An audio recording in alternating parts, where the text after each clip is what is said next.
আসসালামু আলাইকুম। এখন শুনবেন সংবাদ শিরোনাম। যুক্তরাষ্ট্র ইসরায়েলের মিসাইল আর ড্রোনে কাঁপছে ইরানের বিভিন্ন অঞ্চল। কমপক্ষে ৪৩ জন নিহত। পাল্টা জবাবে মধ্যপ্রাচ্যে মার্কিন স্থাপনায় তেহরানের হামলা। রাত থেকেই তেলের জন্য ফিলিং স্টেশনগুলোতে যানবাহনের দীর্ঘ সারি। ভারত থেকে আজই পাইপলাইনে আসছে ৫,০০০ মেট্রিক টন ডিজেল।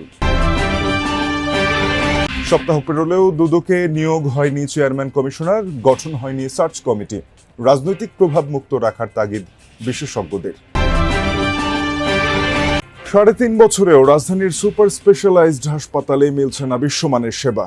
বিএমইউ থেকে আলাদা করে স্বায়ত্তশাসনের দাবি। এতক্ষণ শুনছিলেন সংবাদ শিরোনাম। এখন শুনবেন বিস্তারিত। আরও ভয়াবহ রূপ নিতে শুরু করেছে ইরান যুক্তরাষ্ট্র ইসরায়েলের অপারেশন এপিক ফিউরি। হামলার নতুন ওয়েভে কাঁপছে রাজধানী তেহরান সহ বিভিন্ন অঞ্চল। সোমবার রাতভর তাণ্ডব চালানো হয়েছে পূর্ব তেহরানে। মৃত্যু হয়েছে কমপক্ষে ৪০ জনের। লোরেস্তান প্রদেশে প্রাণহানির শিকার ৩ শিশু। মুহুর্মুহু বিস্ফোরণে কাঁপছে রাজধানীর পশ্চিমাঞ্চলীয় কারাজ শহর। সোমবার রাত থেকেই বিদ্যুৎ বিচ্ছিন্ন হয়ে পড়ে অঞ্চলটি। যৌথ বাহিনীর হামলার টার্গেট হয়েছে বিপ্লবী গার্ড, আইআরজিসির কমান্ড সেন্টার ও কার্যালয়। কুদস ফোর্সের একটি কমান্ড সেন্টার ধ্বংসের দাবিও করেছে ইসরায়েল। ইস্পাহানে টার্গেট হয়েছে মিসাইল তৈরির কারখানা ও আকাশ প্রতিরক্ষা ব্যবস্থা। সিরাজ অঞ্চলেও আক্রান্ত সামরিক স্থাপনা। নাজারাবাদ, আন্দিশেহ এবং শাহরিয়ারে হামলা হয়েছে বাসিস ফোর্স ও বিপ্লবী গার্ডের ঘাঁটিতেও। আহভাজ ও সিস্তান বালুচিস্তানে পাওয়া গেছে বিস্ফোরণের আওয়াজ। যুক্তরাষ্ট্র ইসরায়েলের হামলার পাল্টা জবাব দিয়ে যাচ্ছে ইরান। মধ্যপ্রাচ্যে দেশ দুটির বিভিন্ন সামরিক স্থাপনা জুড়ে চালিয়ে যাচ্ছে অভিযান। আবারও মিসাইল ছুড়েছে বাহরাইন, কুয়েত ও সৌদি আরবে।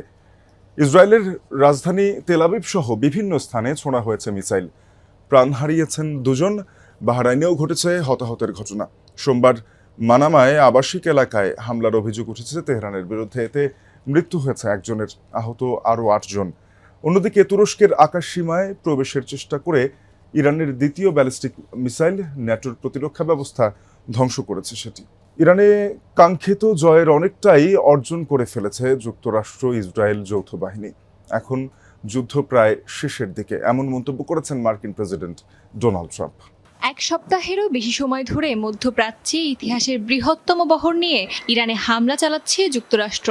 সঙ্গ দিচ্ছে মিত্রদেশ ইসরায়েল। আত্মরক্ষার কথা বলে চালানো যৌথ বাহিনীর এ হামলার বৈধতা নিয়ে প্রশ্ন উঠেছে। মার্কিন প্রেসিডেন্ট বরাবরই জোরালো গলায় দাবি করছেন ইরান আগে হামলা চালাতে পারে এমন শঙ্কা থেকেই এ অভিযান। জানান, বিদেশে থাকা মার্কিন ঘাঁটি ও মিত্রদেশগুলোর ওপর আসন্ন হুমকি ঠেকাতেই চালানো হয় এই হামলা। তবে মার্কিন গোয়েন্দা সংস্থার তথ্যেও এই হুমকি স্পষ্ট প্রমাণ মেলেনি। ট্রাম্প আরও দাবি করেন ১ মাসের মধ্যেই পারমাণবিক অস্ত্র তৈরি করতে পারত ইরান। অথচ কয়েক মাস আগেই মার্কিন বাহিনী ইরানের পারমাণবিক কর্মসূচি পুরোপুরি ধ্বংস করে দিয়েছে বলে দাবি করেন তিনি।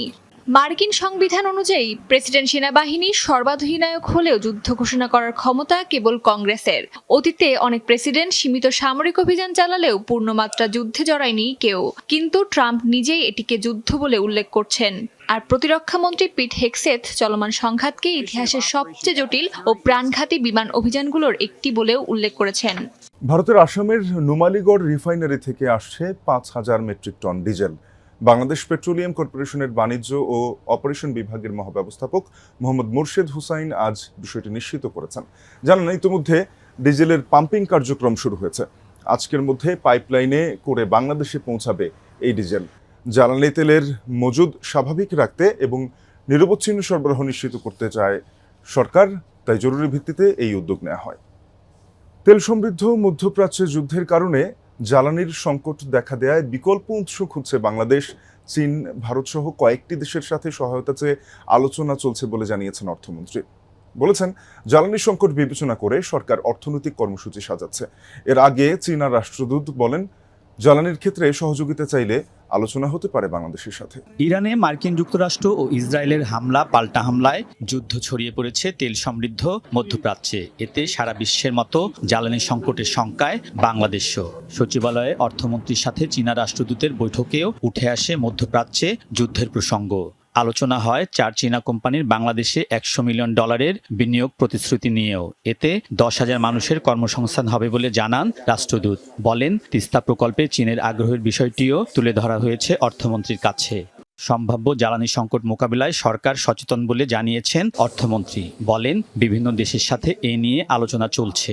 অভিভাবক শূন্য দুর্নীতি দমন কমিশন সপ্তাহ পেরোলেও নতুন চেয়ারম্যান কমিশনার নিয়োগে গঠন করা হয়নি সার্চ কমিটি। এ অবস্থায় কে হচ্ছেন দুদকের নতুন অভিভাবক তা নিয়ে চলছে নানা হিসেব নিকেশ তদবির।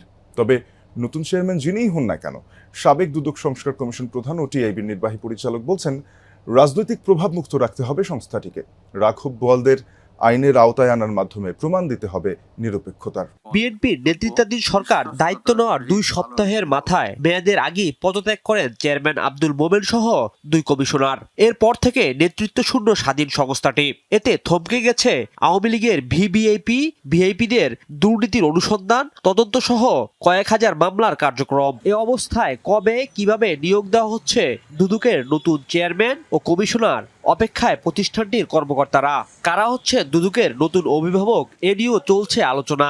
চেয়ারম্যান হিসেবে সাবেক বিচারক মোতাহার হোসেন, এনবিআর এর সাবেক চেয়ারম্যান বদিউর রহমানের নাম নিয়ে কানাঘুষা আছে।